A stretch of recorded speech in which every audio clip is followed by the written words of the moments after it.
반갑습니다. 우리는 지금 대강절, 대림절을 보내고 있습니다. 대강절이란 주님 오신 예수님을 기념하는 날임과 동시에 다시 오실 예수님을 기다리는 절기입니다. 대강절 첫째 주였던 지난주에는 기다림과 소망에 관한 말씀을 나누었습니다. 우리는 그리스도의 오심을 기대하고 하나님 나라를 소망해야 한다고 말씀을 드렸어요. 대강절 둘째 주인 이번 주는 하나님의 자녀가 세상에서 어떻게 살아야 하는지를 생각하고 회개하는 주간입니다.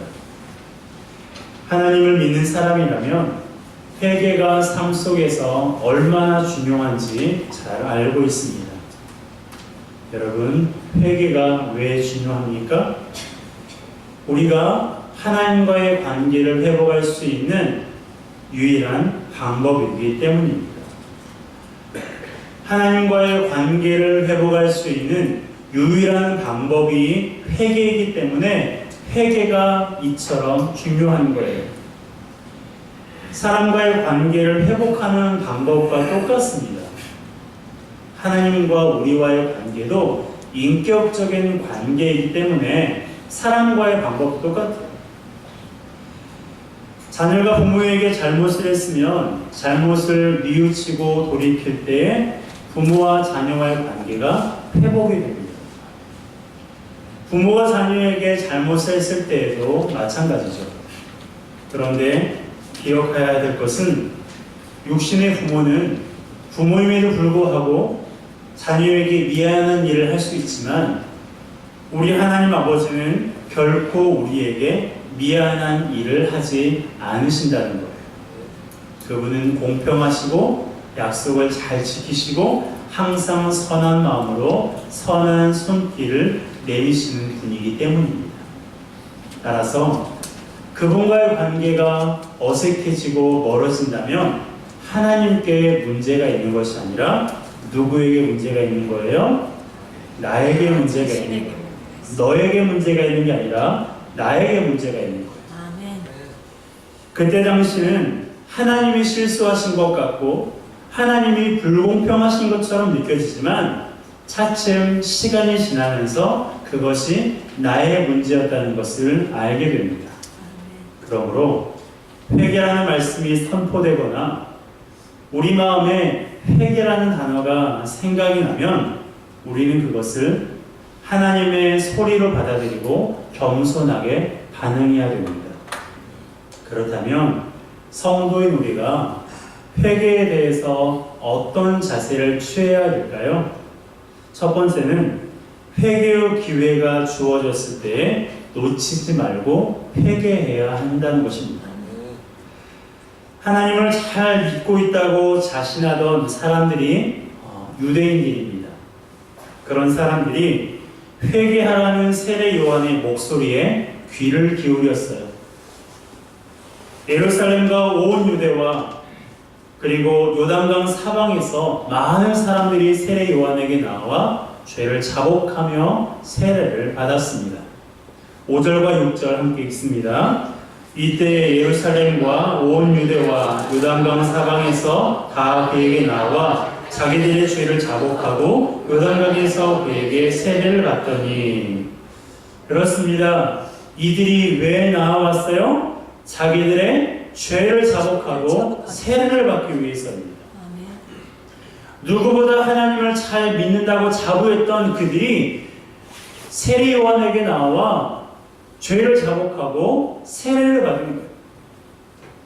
세례를 통해 참된 회개의 자리에 나아가고 싶었던 열망이 그들에게 있었기 때문입니다.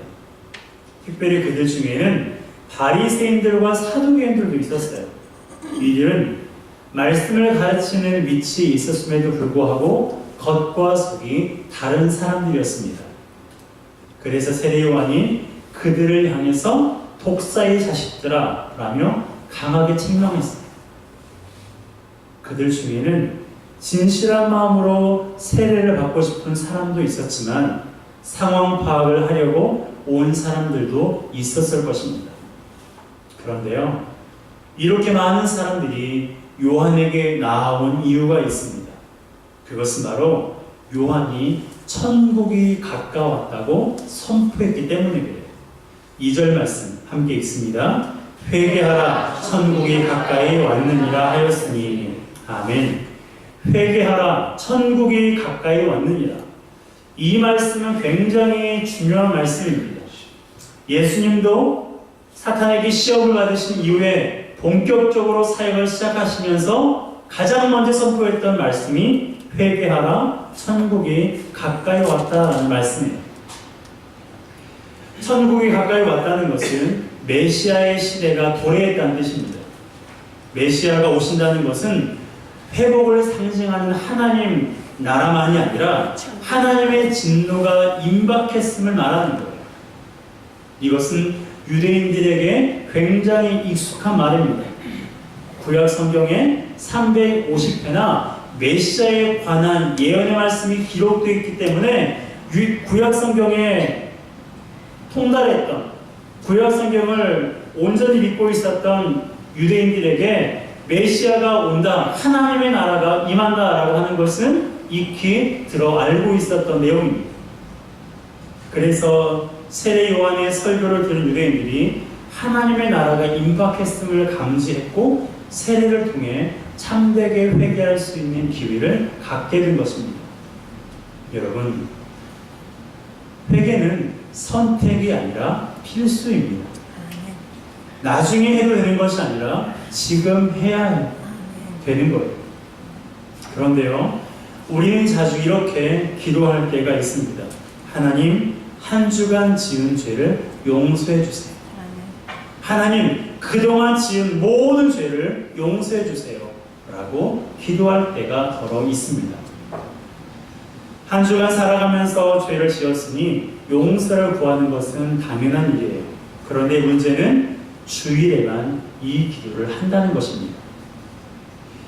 사실 주일이라도 예배에 나와서 회개하는 것이 다행이에요.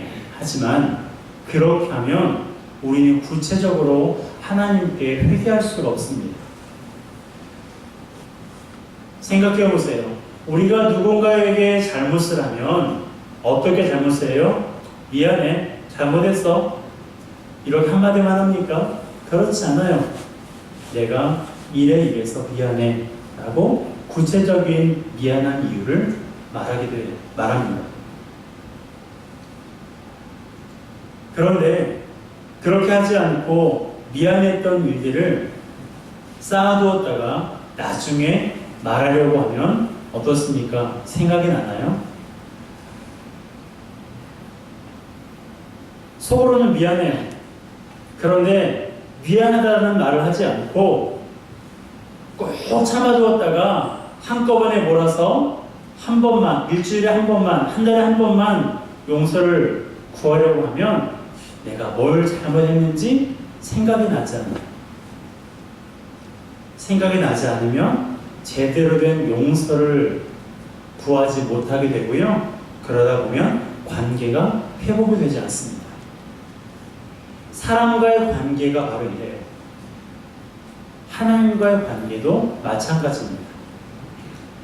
우리가 구체적으로 회개하지 않으면 죄가 겹겹이 쌓여서 우리를 더욱더 짓누르게 됩니다. 그래서 하나님으로부터 더욱더 멀어지게 만드는 거예요. 때문에 죄를 회개할 때 우리는 구체적으로 해야 됩니다. 사소해 보이는 그 어떤 것이라도 우리는 하나님 앞에 하나님 죄송합니다. 하나님 한 주간 지은 죄를 용서해 주세요. 여러분, 우리는 날로 먹어서는 안 됩니다. 구체적으로 하나님 앞에 어떤 죄를 내가 범하였는지, 하나님께 내가 어떠한 잘못을 했는지 구체적으로 그때 하나님 앞에 회개 자리에 나아가야 됩니다. 여러분, 구체적인 회개가 없이는 진정한 회개가 될 수가 없어요. 그래서 회개는 나중이 아니라 언제 해야 된다고요? 지금 해야 되는 거예요. 그 즉시로 해야 되는 것입니다. 여러분, 요한이 회개를 외치던 시대에 비하면 하나님의 심판의 때가 2000년이나 더 가까이 왔습니다. 지금은 회개가 그 어느 때보다도 시급한 때, 2000년, 예수님께서 육신으로 왔을 때 그때보다 오늘을 살아가고 있는 저와 여러분들의 삶 속에, 그리고 우리가 속한 공동체 가운데 그 어느 때보다도 간절한 참된 회개가 필요한 시대입니다. 특별히 개인의 죄뿐만 아니라 공동체의 죄를 회개해야 돼요. 우리 가정이 하나님의 말씀대로 살지 못하고 있는 모습을 구체적으로 회개해야 됩니다. 우리 교회와 한국교회가 하나님 말씀과 어긋나는 것이 있으면 구체적으로 하나님 앞에 용서를 구해야 돼요. 기도하지 않는 죄를 회개해야 하고 하나 되지 못함을 회개해야 합니다. 교회 안에 음란한 죄를 회개해야 되고 세습하는 것을 회개해야 돼요. 그뿐만이 아닙니다. 민족의 죄를 회개해야 돼요. 자신만 생각하고 타인의 안전과 생명을 경시하는 안전 불감증을 회개해야 되고, 동성애와 같은 잘못된 문화를 우리는 철저하게 하나님 앞에 회개해야 됩니다. 여러분, 하나님께서는 이스라엘 백성이 미스바 광장에서 모여 회개했을 때 큰 우리를 바라여 블레셋 군을 물리쳐 주셨습니다. 그리고 1907년 평양에서는 장대현 교회 성도들의 회개가 한반도 전역에 회개의 불을 지폈고, 그로 인해 수많은 사람들이 주님께 돌아올 뿐만 아니라 하나님 나라를 위기에서 건졌습니다. 그러므로 지금 이 시대에도 바로 회개가 필요합니다. 우리 자신을 위해서뿐만 아니라 가정과 교회, 나라와 열방을 위해서 하나님 앞에 우리는 회개 자리에 나아가야 됩니다. 이 시간 예배하는 우리가 먼저 개인의 죄로부터 가정과 교회와 나라의 죄까지 하나님 앞에 철저하게 회개하시길 바랍니다. 그래서 하나님과의 관계가 회복되는 일이 바로 이 시간 예배하는 저와 여러분으로부터 시작되었으면 좋겠습니다. 여러분, 철저한 회개, 참된 회개가 있지 않고서는 결단코 하나님과의 관계가 회복되지 않습니다. 하나님은 회개를 통해서 우리와의 관계를 회복하기를 간절히 원하세요. 우리가 죄에 범할 것을 아시기 때문에 하나님께서 우리에게 회개라는 것을 주신 것입니다. 그러므로 우리는 이 회개를 잘 활용해야 돼요. 그렇다고 해서 우리가 죄에 범하는 것을 예사로 생각하라고 말씀드리는 건 아닙니다.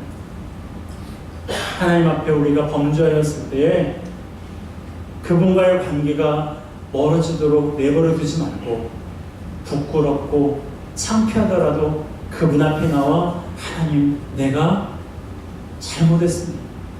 하나님, 내가 잘못했습니다. 나를 용서해 주십시오.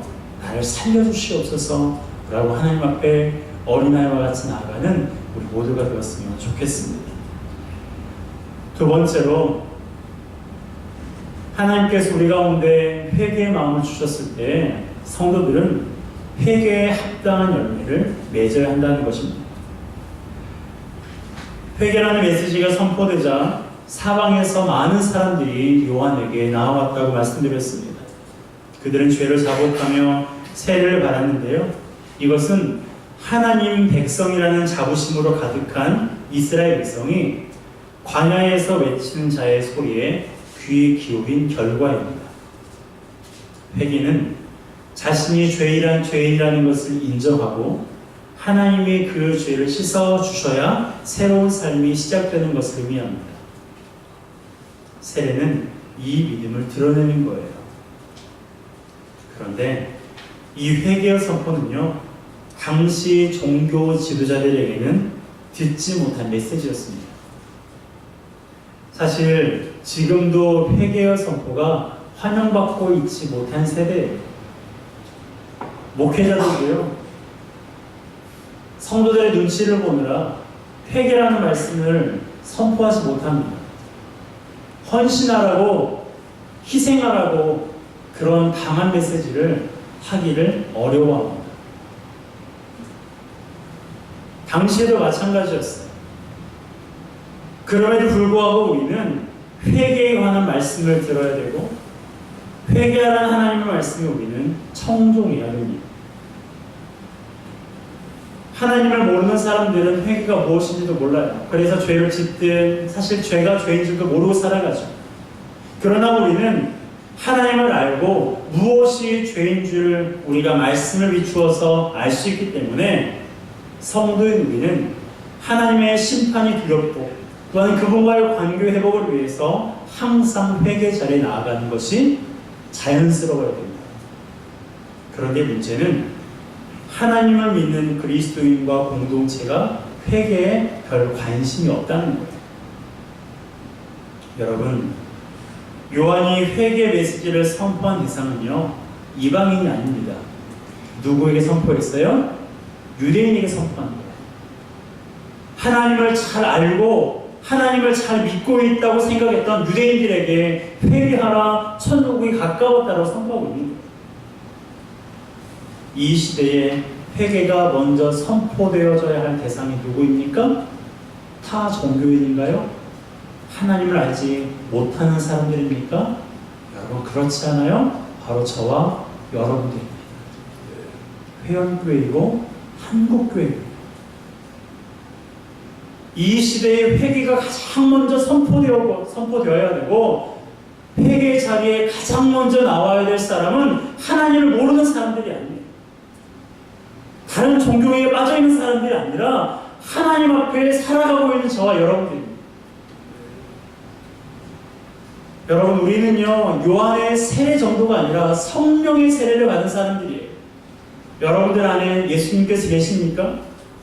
여러분들이 하나님을 아버지라고 부를 수 있으세요? 그러면 여러분들은 성령의 세례를 받으신 거예요. 성령 세례라는 말이 좀 낯설게 느껴지시죠? 신비로운 어떠한 신비한 경험을 말하는 것이 아니고요, 성령께서 내 안에 임재하시는 것을 가리켜서 성령 세례라고 말합니다. 그래서 성령 세례를 받은 사람은 하나님을 아버지로 부를 수 있게 되고 내 안에 구원의 확신이 있는 거예요. 여러분들 안에 그러한 마음이 있기를 주님의 이름으로 축복합니다. 그러므로 우리는 성령 세례를 받은 사람으로서 항상 회개의 자리에 나아가야 돼요. 지난 다니엘 기도회 때 말씀 전하셨던 분 가운데 브라이언 목사님이 계셨잖아요. 그는 하나님 앞에 기도할 때에 대부분의 시간을 회개하면서 기도한다라는 그런 말씀을 우리가 들었습니다. 자신의 죄를 회개할 뿐만 아니라 가정을 위해서, 교회를 위해서, 나라와 열방을 위해서 하나님 앞에 많은 시간 회개하는 그 목사님의 말씀에 도전을 이루었습니다. 여러분, 우리가 하나님 앞에 우리의 잘못을, 그리고 공동체의 죄를 회개해야 되는데, 여기서 중요한 것은 우리가 입술로 회개하는 것도 중요하지만 더 나아가서 회개에 합당한 열매를 맺는 것이 더 중요한 것입니다. 자, 8절의 말씀 함께 읽겠습니다. 시작. 그러므로 회개에 합당한 열매를 맺고, 아멘. 회개에 합당한 열매를 맺어라. 여러분, 회개는 헬라어로 메타노이아라고 말합니다. 이것은 마음의 변화뿐만 아니라 행동의 변화를 의미하는데요. 그래서 세례 요한은 열매를 강조하고 있는 거예요. 여러분, 열매는요, 실제적인 것입니다. 그러므로 회개에 합당한 열매라고 하는 것은 내가 하나님 앞에 용서를 구하였으면 그에 합당한 실제적인 삶이 나타낸다는 거예요. 그런데 열심히 회개를 했음에도 불구하고 실제적으로 삶의 열매가 나타나지 않으면 그것은 회개하지 않은 거예요.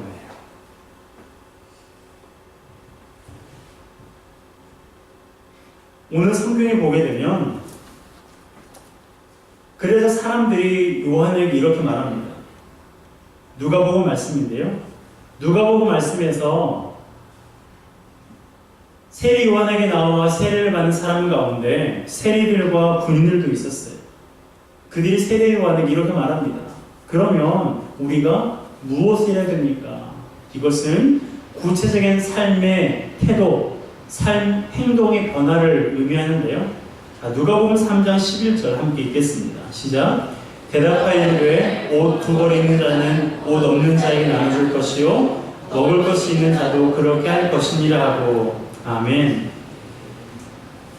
자, 옷 두 벌 있는 자는 옷이 없는 자에게 나눠주고 먹을 것이 있는 자는 먹을 것이 없는 사람에게 나눠주는 것, 그것이 회개에 합당한 열매예요.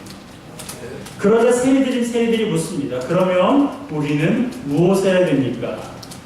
그러자 요한은 정한 새 외에는 육징하지 말라고, 더 많이 취하지 말라고 그렇게 권면했습니다. 그러자 군병들도 우리는 무엇을 해야 되냐고 물었는데요. 그러자 세례 요한이 이렇게 말했습니다. 누가복음 3장 14절 쉬운 성경으로 함께 읽어보겠습니다. 시작. 군인들도 요한에게 물었습니다. 우리는 어떻게 해야 합니까? 요한이 그들에게 말했습니다. 사람들로부터 강제로 돈을 뺏지 마라. 거짓으로 부과하지 마라. 그리고 임금으로 받는 돈을 만족하게 여겨라. 아멘. 여러분 어떻습니까? 회개는요, 실제적인 열매를 맺는 거예요. 하나님 용서해 주세요. 하나님 잘못했어요. 라는 말에서 끝나는 것이 아니라 실제적인 열매를 맺는 것이 바로 참된 회개입니다. 그러므로 우리는 세리나 군병들이 물었던 것처럼 하나님 앞에 동일하게 물어야 돼요. 하나님, 내가 어떻게 해야 됩니까? 하나님, 내가 어떻게 해야 됩니까? 우리가 속한 공동체가 어떻게 하는지 묻는 것도 중요하지만 우선은요, 내가 어떻게 해야 하는지를 묻는 것이 중요합니다. 여러분, 내가 변해야 가정이 변하고 내가 변해야 자녀가 변해요. 내가 변해야 교회가 변하고 내가 변해야 나라가 변합니다. 내가 변하지 않고는 내가 속한 공동체는 결코 변하지 않습니다. 여러분의 가정이 변하기 원하십니까? 여러분, 우리 회원교회가 변하기 원하십니까? 하나님, 여러분, 우리 조국 대한민국이 변하기 원하십니까? 그렇다면 기도해야 됩니다. 하나님, 내가 이 나라를 위해서 무엇을 해야 됩니까? 열심히 세금 내시면 돼요. 약속을 잘 지키면 됩니다. 법을 준수하시면 돼요. 가정을 위해서 무엇을 해야 됩니까? 가정을 위해서 기도해야죠. 사랑하고 존경하고 복종할 수 있어야 되죠. 여러분, 기도만 해서는 가정이 변하지 않습니다. 기도만 해서는 교회가 변하지 않습니다. 우리 삶의 태도가 변해요. 우리 삶의 행동이 변해야 하나님께서는 우리를 통해서 가정을 변화시키시고 교회를 변화시키시고 이 나라를 변화시키실 것입니다. 여러분, 열매 맺지 않는 나무는 과수원에 필요 없습니다. 우리가 회개에 합당한 열매를 맺지 않으면 어쩌면 우리는 하나님 나라에 속하지 않는 사람일 수 있어요.